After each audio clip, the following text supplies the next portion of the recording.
வணக்கம். கொஞ்ச நாளைக்கு முன்னால் எங்களோட வாட்ஸ்அப் குரூப்பில் ஒருத்தர் ஒரு கொஸ்டின் கேட்டிருந்தாங்க. கீப் த டோர் க்ளோஸ்ட், இதோடைய பாசிவ் வாய்ஸ் என்னென்னு. Let the door B kept closed, இதுதான் ஆன்சர். அதில் க்ளோஸ்ட் ஆட்ஜெக்டிவ் அப்படின்னு சொல்லி நான் ரொம்ப ஷார்ட்டாக ரிப்ளை பண்ணிட்டேன். பட் அதை தான் இன்னைக்கு டீட்டெயில்டாக பார்க்க போகிறோம். இப்போ கீப் த டோர் க்ளோஸ்டுனா என்ன அர்த்தம்? கதவு மூடி இருக்கட்டும்னு அர்த்தம். க்ளோஸ் த டோர்னு சொல்லலாமே அப்படின்னு சில பேர் நினைக்கலாம். பட் க்ளோஸ் த டோர் வேற, கீப் த டோர் க்ளோஸ்டு வேற. க்ளோஸ் த டோர்னா கதவை மூடுங்கன்னு அர்த்தம். திறந்திருக்கிற கதவை மூட சொல்கிறோம், அங்கே ஒரு ஆக்ஷன் பண்ண சொல்கிறோம். பட் இங்கே மூடி இருக்கிற கதவை மூடியே இருக்கட்டும்னு சொல்கிறோம்.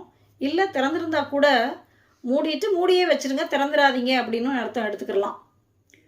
க்ளோஸ் த டோருடைய பாசிவ் வாய்ஸ் என்ன? Let the door be closed.